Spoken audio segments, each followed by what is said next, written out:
हरियाणा की हर अपडेट के लिए बेल आइकन दबाएं और सब्सक्राइब करें STV हरियाणा न्यूज। आइए रुख करेंगे सुपरफास्ट 100 की ओर। कोरोना को मात देने के मिशन को रफ्तार देने के लिए भारत सरकार की ओर से बड़ा कदम उठाया गया। शुक्रवार को भारत के ड्रग्स रेगुलेटर की ओर से जायडस की वेराफिन को मंजूरी दे दी गई है। इस वेराफिन का इस्तेमाल कोरोना पीड़ितों के इलाज में किया जा सकेगा। शुक्रवार को drugs controller general of India ने जायडस की इस ड्रग को मंजूरी दी। जायडस का दावा है कि इसके इस्तेमाल के बाद 7 दिन में 91.15% कोरोना पीड़ितों का RT-PCR टेस्ट नेगेटिव आया है। इस एंटीवायरल ड्रग के इस्तेमाल से कोरोना मरीजों को राहत मिलती है और लड़ने की ताकत मिलती है।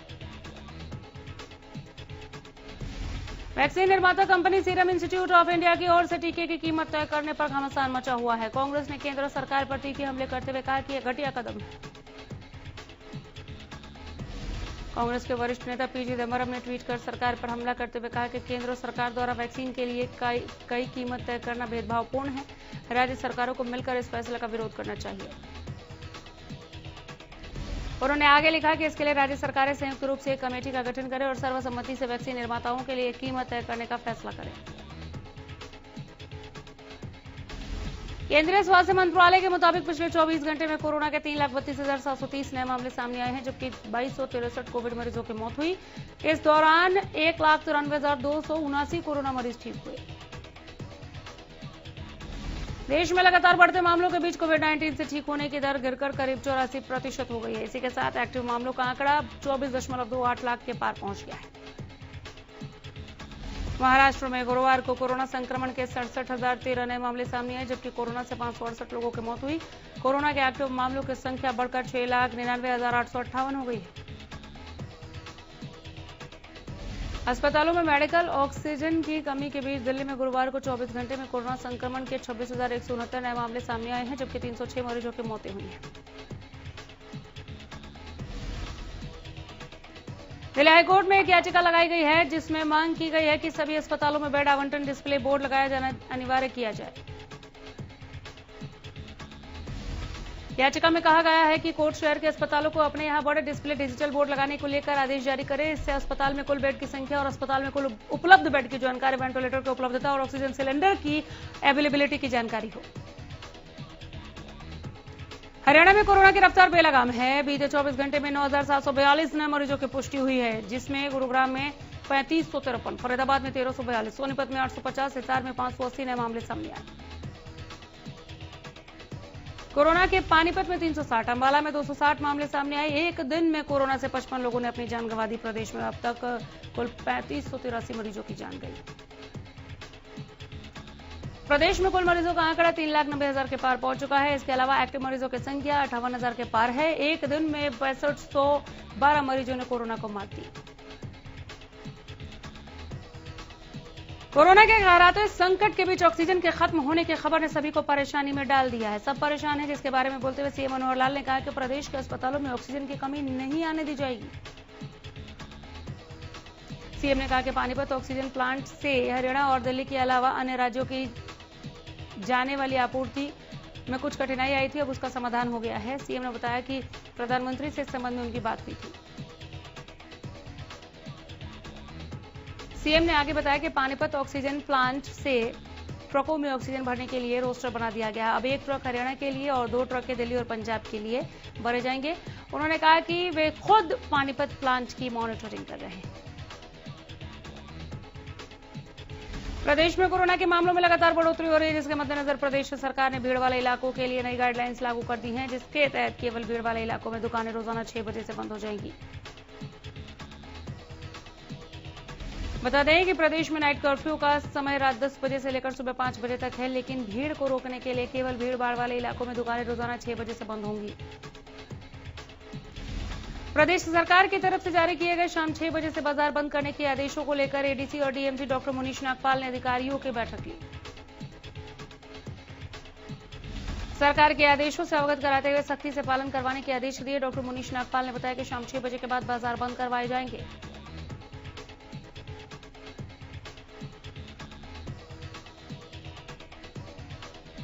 सिर्फ मेडिकल स्टोर्स और किराना की दुकानों को पर्याप्त संख्या में खोलने दिया जाएगा। इसके अलावा रेस्टोरेंट और होटल संचालक होम डिलीवरी की सेवा जारी रख सकते हैं। बाकी बाजार की दुकानों पूरी तरह से बंद करवाई जाएंगी। झज्जर में सरकार के निर्देशानुसार शुक्रवार शाम 6 बजे के बाद बाजार बंद रहेंगे। इसके दौरान केवल मेडिकल स्टोर, फल और सब्जियों की दुकान, दूध और किराने की दुकान ही शाम 6 बजे के बाद खुल सकती है। नियमों की अवहेलना करने वालों पर प्रशासन की नजर है, तुरंत प्रभाव से कार्रवाई सुनिश्चित की जाएगी। शुक्रवार से बाजार शाम 6 बजे तक बंद रहने के आदेश जारी कर दिए गए हैं। प्रदेश सरकार की ओर से जारी किए गए आदेशों पर दुकानदारों ने अपनी अपनी प्रतिक्रिया दी। किसी ने इस आदेश को गलत कहा तो किसी ने ठीक माना। पलवल में कोविड-19 के बढ़ते संक्रमण के चलते पुलिस प्रशासन अलर्ट है। बगैर मास्क घूमने वालों को पुलिस की ओर से निःशुल्क मास्क वितरित किए जा रहे हैं। समझाया भी जा रहा है, जो नहीं मान रहे उनके चालान भी हो रहे हैं। आम जनमानस से अपील की गई कि कोविड-19 भयानक बीमारी है, हल्के में मत लीजिए इसे। कोरोना वायरस से बचाव के लिए जिला प्रशासन और स्वास्थ्य विभाग की ओर से पुख्ता प्रबंध किए गए हैं। उन्होंने नागरिकों से कोरोना के बारे में किसी भी प्रकार की अफवाह पर विश्वास न करने की अपील की।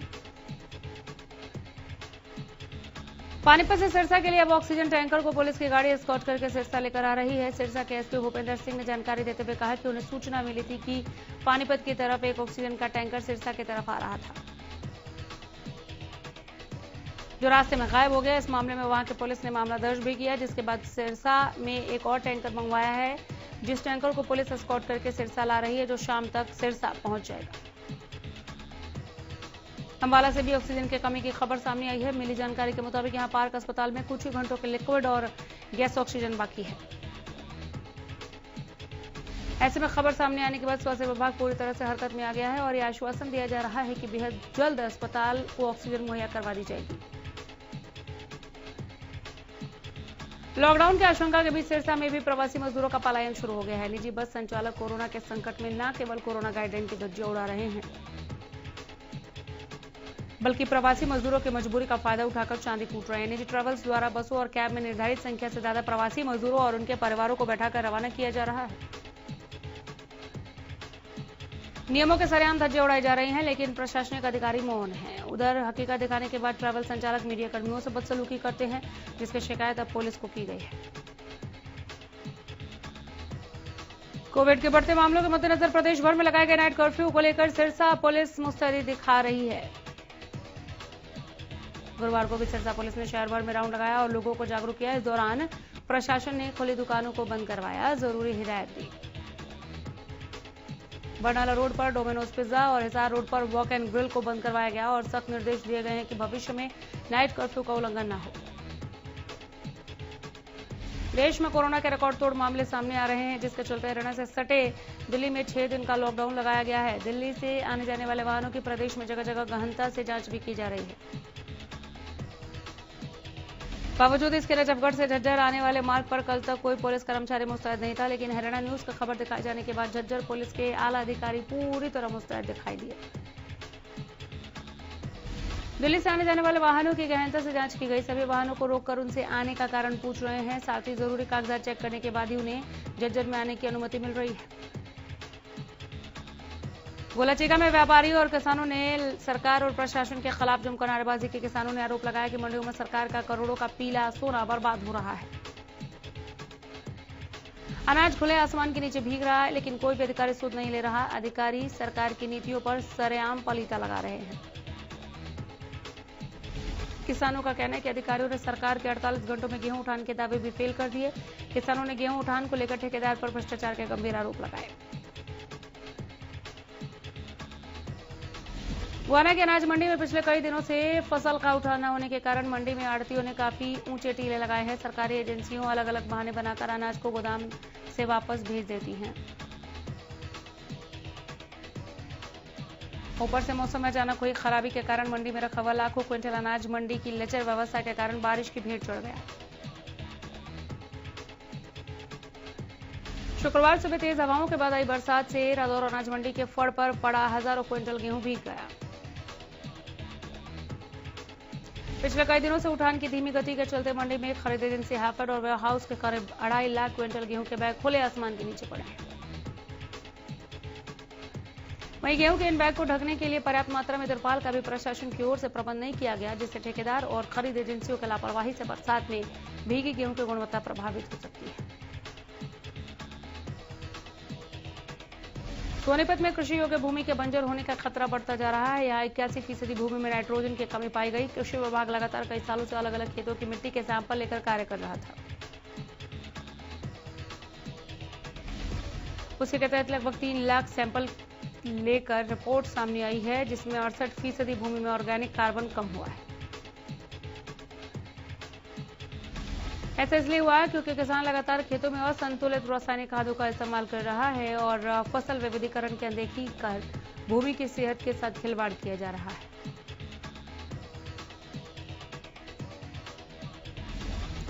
फतेहाबाद के जलनिया गांव में झाड़ियों में एक दिन की नवजात बच्ची मिली।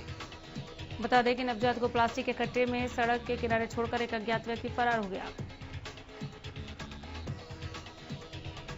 जिसके बाद सुबह ग्रामीणों ने नवजात को देखा और मामले की जानकारी पुलिस को दी गई।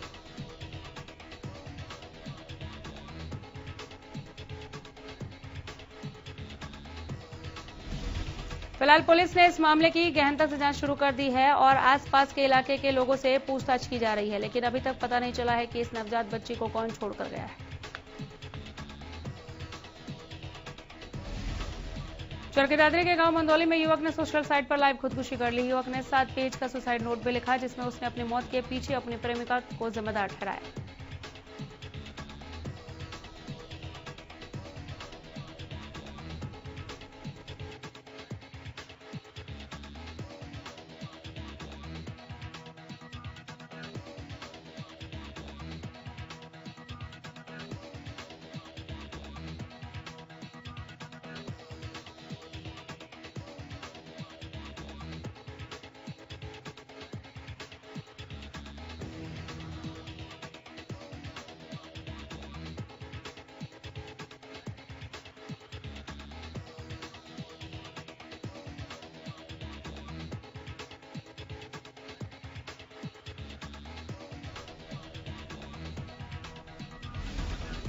सुसाइड नोट में लिखा है कि उसका कालेना गांव के महिला के साथ अफेयर चल रहा था। इस दौरान उसने महिला को 5,70,000 रुपए और गहने भी दिए थे,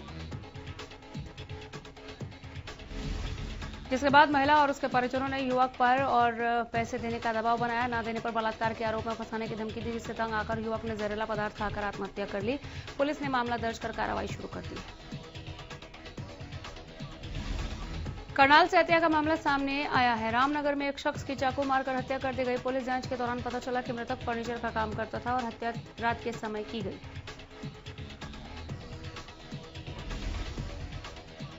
मृतक के परिजनों ने हत्या का आरोप अपने रिश्तेदारों पर लगाया है, लेकिन हत्या क्यों की गई इसका अभी तक पता नहीं लग पाया। हरियाणा से उत्तर प्रदेश में हो रही अवैध शराब की तस्करी पर जटलाना पुलिस ने शिकंजा कसा। अवैध देसी शराब से भरी एक बोलेरो गाड़ी गांव नाच रोड के पास पकड़ी। मौके से एक युवक को भी गिरफ्तार किया गया है, जिसके खिलाफ केस दर्ज कर मामले की जांच शुरू कर दी गई है। सिरसा जिले की एंटी नारकोटिक सेल पुलिस ने नशा तस्करों के खिलाफ चलाए जा रहे अभियान में बड़ी कामयाबी हासिल की। पुलिस ने 3 युवकों को 900 ग्राम हेरोइन सहित काबू किया। पकड़ी गई हेरोइन के अंतर्राष्ट्रीय बाजार में कीमत करीब 90 लाख रुपए बताई गई। पकड़े गए युवकों में एक पंजाब और दूसरा राजस्थान का रहने वाला है, जबकि एक सिरसा का है। पुलिस अधीक्षक भूपेंद्र सिंह ने बताया कि आरोपियों को रिमांड पर लेकर पूछताछ की जाएगी। यमुनानगर की एंटी नारकोटिक्स की टीम ने एक आरोपी को नशे के साथ गिरफ्तार किया। पकड़े गए आरोपी के पास से नारकोटिक्स की टीम ने 10 किलो गांजा पत्ती बरामद की। टीम को जांच के दौरान पता चला कि आरोपी का नाम राकेश कुमार है। आरोपी सोलन धर्मपुर का रहने वाला है। आरोपी पर पहले भी दिल्ली में गांजा पत्ती की तस्करी को लेकर मामला दर्ज है। एंटी नारकोटिक्स सेल के इंचार्ज इंस्पेक्टर महावीर सिंह ने बताया कि उनकी टीम आगे की कार्रवाई कर रही है। जल्द ही इस नशे के कारोबार में बड़ा खुलासा होने की उम्मीद है। सरकार किसानों के कोरोना टेस्ट कराने के लिए प्रतिबद्ध दिखाई दे रही है, जिसके चलते गुरुवार को सोनीपत जिला प्रशासन और आला किसान नेताओं के बीच अहम बैठक भी हुई। मीटिंग खत्म होने के बाद किसान नेताओं ने कहा कि किसान मोर्चा पर किसी भी किसानों के कोरोना टेस्ट नहीं होंगे। किसान नेता गुरनाम सिंह चौधरी ने कहा कि किसान मोर्चा लगातार कई महीनों से चल रहे हैं। उन्होंने कहा कि किसान मोर्चा पर कोई भी महामारी नहीं फैली, इस महामारी का कोई भी साइड इफेक्ट किसान मोर्चा पर नहीं। अब सरकार का जो ये पैंतरा है वो यहां पर नहीं चलेगा। न्यूज़ जिले के पनगवा थाना के फलंडी गांव में जमीन को लेकर एक ही परिवार के लोग आपस में भिड़ गए, जिसमें एक पक्ष के करीब 7 और दूसरे पक्ष के एक शख्स जख्मी हो गया। आरोप है कि एक युवक ने अपने ही परिवार के लोगों पर ट्रैक्टर चढ़ाकर एक गर्भवती महिला सहित कई के हाथ पैर तोड़ दिए। पीड़ितों का यह भी आरोप है कि पुलिस को सूचना देने के बावजूद मात्र 3 किलोमीटर दूर स्थित पिनगवा पुलिस कुछ घंटे देरी से पहुंची। बताया जा रहा है कि झगड़े के दौरान सैकड़ों लोग तमाशबीन बने रहे, लेकिन किसी ने बीच बचाव करने की कोशिश भी नहीं की। हांसी के गांव उमरा में विवाहिता की हत्या के आरोपियों की गिरफ्तारी की मांग को लेकर दलित संगठनों ने प्रदर्शन किया। विवाहिता के भाई ने बताया कि उसकी बहन की शादी गांव उमरा में हुई थी, लेकिन उसके पति और ससुराल वालों ने मिलकर 6 अप्रैल को उसकी हत्या कर दी, जिसे लेकर थाने में एफआईआर दर्ज करवाई गई थी, लेकिन अब तक मामले में कार्रवाई नहीं की गई।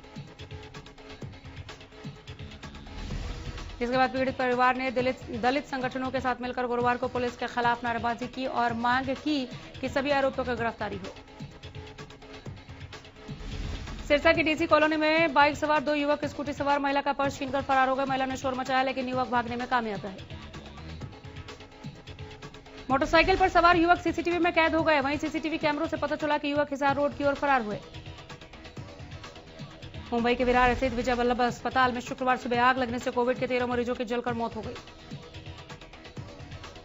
फायर डिपार्टमेंट के मुताबिक अस्पताल के आईसीयू में 17 मरीजों का इलाज चल रहा था। सुबह 3:15 बजे शॉर्ट सर्किट से आग लगी। 5:30 बजे तक आग पर काबू पा लिया गया।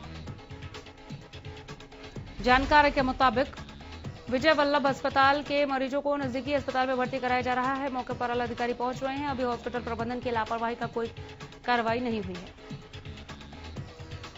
पश्चिम बंगाल में जारी विधानसभा चुनावों के बीच बीजेपी ने बड़ा वादा किया। बंगाल बीजेपी का कहना है कि राज्य में सरकार बनाने के बाद सभी को कोरोना वैक्सीन मुफ्त में लगाएंगे। बता दें कि बीजेपी से पहले तृणमूल कांग्रेस भी ऐसा ही ऐलान कर चुकी है। बंगाल की मुख्यमंत्री ममता बनर्जी ने गुरुवार को एक रैली में ऐलान किया था कि उनकी सरकार 5 मई से 18 साल से अधिक उम्र वाले सभी लोगों को मुफ्त में वैक्सीन लगवाएगी। कोरोना की दूसरी लहर में दिल्ली पुलिस का करीब 1500 जवान कोरोना के चपेट में आ चुके हैं, जबकि कुछ जवानों की जान भी चली गई। पिछले 24 घंटे में दिल्ली पुलिस के 2 जवान कोरोना के कारण अपनी जान गंवा चुके। भारत नगर में तैनात सब इंस्पेक्टर अंकित चौधरी को कोरोना के कारण इनकी मौत हो गई, जबकि कोविड से दूसरी मौत असिस्टेंट सब इंस्पेक्टर सुरेश की हुई है। गुरुद्वारा इंदिरापुरम के ऑक्सीजन के लिए भटक रहे मरीजों के लिए ऑक्सीजन लंगर सेवा शुरू की है। गुरुद्वारा प्रबंधन से जुड़े लोगों का कहना है कि ऑक्सीजन सिलेंडर का इंतजाम किया जा रहा है। गुरुद्वारा प्रबंधन कमेटी की ओर से हेल्पलाइन नंबर भी जारी किया गया है। अगर कोई हेल्पलाइन नंबर पर कॉल करता है तो हम अपनी गाड़ी भेजकर उसे बुलाते हैं और जब उसे हॉस्पिटल में बेड नहीं मिलता तब तक ऑक्सीजन मुहैया करा रहे हैं। राजस्थान में कोरोना के बढ़ते मरीजों को देखते हुए राज्य सरकार ने जयपुर के पास बिलवा में कोरोना का बड़ा अस्पताल बनाना शुरू कर दिया, जिसे 2 दिनों के अंदर चालू कर दिया जाएगा। राधा स्वामी सत्संग को अस्पताल का रूप दिया जा रहा है। शुरुआत में इसमें 5000 बेड लगाए जा रहे हैं, जिसे बढ़ाकर 20,000 तक किया जा सकता है।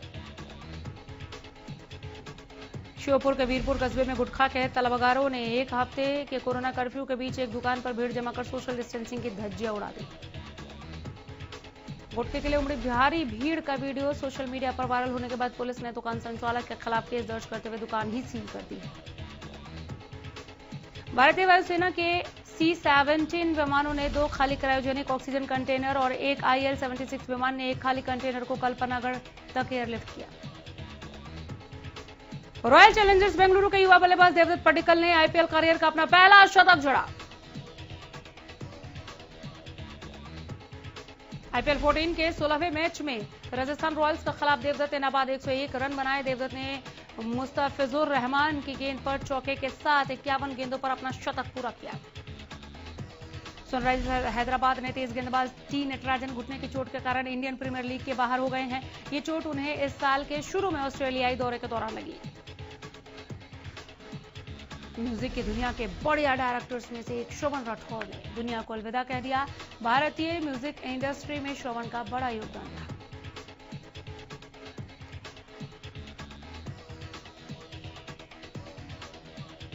उन्होंने अपने साथी नदीम अख्तर सैफी के साथ मिलकर बॉलीवुड को कई बढ़िया गाने दिए, एक से एक बढ़कर गाने दिए। हालांकि अब तक ये जोड़ी टूट गई है तो म्यूजिक इंडस्ट्री में शोक का माहौल है।